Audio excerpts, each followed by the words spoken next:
Hey everybody, it's Ricky Rolando here back with another video. This one is Dream Journal number 3, and it's going to be called Ritual. It involves my two brothers, Matt and Rye, and that's going to be their names for this video because they don't care. And the other person who comes into the dream comes in right after we get to this house. So we start off in this truck. It's a new truck. It's newer than mine. It's like a Dodge or something. I drive a Ford F-150 from 1994, and then this is like a Dodge, like 2500 from like mid 2000s, maybe a little newer. And so yeah, we arrive at this lady's house, and we go inside her house, and she's got some animals. They're two little tiny dogs, and then a little cat. Oh shit! And so yeah. These tiny dogs and the cat are in the house just kind of roaming around, and then she tells us like, hey, so I need my yard cleaned and I need my garage cleaned, but I don't know, I'm like going through some stuff and I just haven't had time to do it, and I was hoping you guys could like, I'll pay you at the end or whatever. So we agreed, and then I left out of her house, and then she had this big huge yard that she wanted us to clean, and it was all full of like weeds and tall grass that she hadn't mowed in a long time. And in one corner there's like a big trailer, like a semi-truck trailer that I don't think it had anything in it. It might have. We didn't actually look, so I don't know. But there was like two fluffy bigger dogs like outside that I guess she put them outside because they're bigger and like more hairy or whatever, I don't know.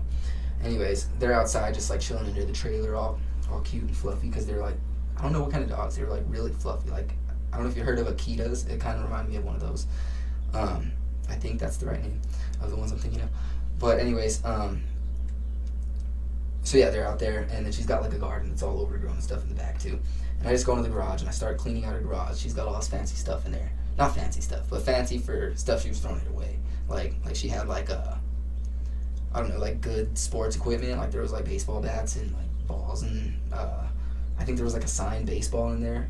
And then there was a jug of tea. It wasn't even a big jug of tea. It's probably like a half gallon or less. And it was like $15. It's like, who spends $15 on tea? Unless, I don't know, unless you're bougie like that. But anyways, I was like all excited, like taking some of the stuff out and just putting it in the truck instead of throwing it away. Because like, why throw it away if I can just have it, you know? Because that's what she was going to do with it. So I started keeping some of it and just kind of cleaning it out. And then I came across this weird game that gave me like a bad vibe. It was like not like a Ouija board. It was like some game, but it was creepy like that. And like, just whatever it was in the dream, something just told me like, yeah, don't mess with that game. Just leave it there for now.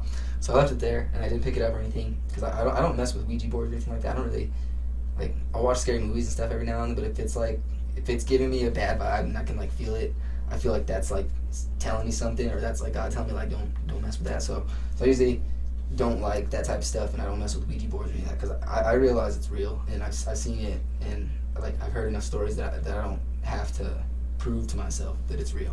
So anyways, as soon as I saw it, I got like one of those vibes, and I was like, I'm not gonna go near that thing. So I just like left it there, and I kept cleaning, and then my brothers came in the room. They're like, hey, check out all this stuff, and I was like, I know, huh? There's like all kinds of nice stuff in here, and so they started kind of going through some of it with me, and then they find some like bottles of like fancy liquors and stuff. Like I don't even know any names of fancy liquors because I'm a college student who hasn't been able to buy any of that type of stuff, and the drinks I will buy are not expensive. So I have no clue what any of this stuff was, but it was all fancy like cognacs and scotches and like just like expensive alcohols that like retired people probably would drink.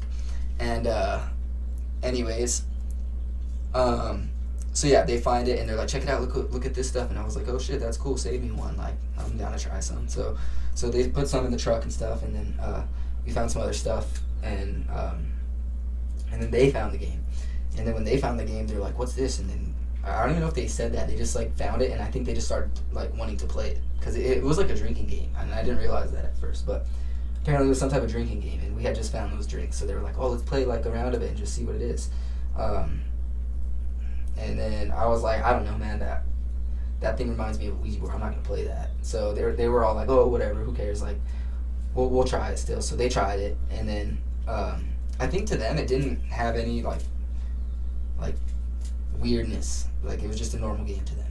But to me, for some reason in the dream, I had like a feeling, and then so that they played the game, and I don't know what the game aspect of the game was, but to me it was just them. Like what I remember is they mixed some drink together and they said some weird creepy chant that was like chakalaka taka paka, like all these weird like I said in the log that it was a bunch of G's and K's and stuff. So I don't know what, but they were saying all these weird like vowel and consonant things, just like back and forth, like alternating vowel consonant chant things, and so I was like, that's weird, like I don't know what they're doing. So they did the game, and then they drank their weird drink. And I didn't say it, but they put it in like a weird flask. There was like a weird Erlenmeyer flask thing, and they mixed it, and then they all drank it out of it.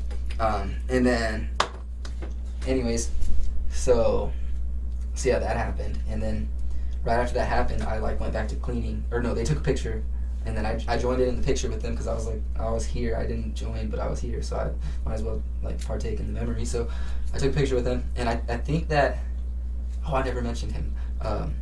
I'll bring him up in a sec. So there was another dude there, and he's like this guy. There's two guys. I think their names are Peter and Alexander. I'm not sure what their real names are, if that is their real names or not. But I don't know them well. I just know that they look alike to me, and every time I see either of them, I like think like, hey, I've seen that guy, or I know that guy a little bit, because I know both of them a tiny bit. I've had both of them in classes before, and I just seen them at other places, like at friends' houses and stuff sometimes, but I never like met them like formally and like chilled with them by myself or anything. So every time I notice them, I kind of like give like a nod or something, but like I don't know them, so I don't say much. So that's kind of what we did at the beginning of the dream. He came out of the house next door to this lady's house they were cleaning, and I was like, well, he's our neighbor, so it was kind of weird. But then he started cleaning and doing stuff with us, but he was with my brothers the whole time until this point. So they all took a picture, and I joined in on the picture, and then right after the picture, there's a carpet on the floor, and I find the carpet, and it's got like an impression of the picture. Like, you know how on the carpet's like freshly vacuumed, if you step in it, it leaves a mark? Well, that was kind of what it was, but it was like an impression of us. And everybody but me was like just an outline, and then I was like kind of more like an actual make-outable figure, like you could see me. I don't know if that's a word, make-outable. Anyways, so yeah, that happened, and then as soon as it happened, I got like a bad vibe, like oh crap, that's not good. Like these guys are gonna die now. Like I was all worried for them, and I think something happened later on in the dream where like one of them did die, like it might have been that Peter guy or something, but I'm not sure because I don't remember, but I do remember getting a creepy vibe, like oh no, like they're screwed. And then I told them that I had that like emotion, that feeling that was going to happen, and that they should be careful and like watch out for themselves. And that was kind of it for the dream, but it was super weird. I hope you guys liked it. Thanks for watching.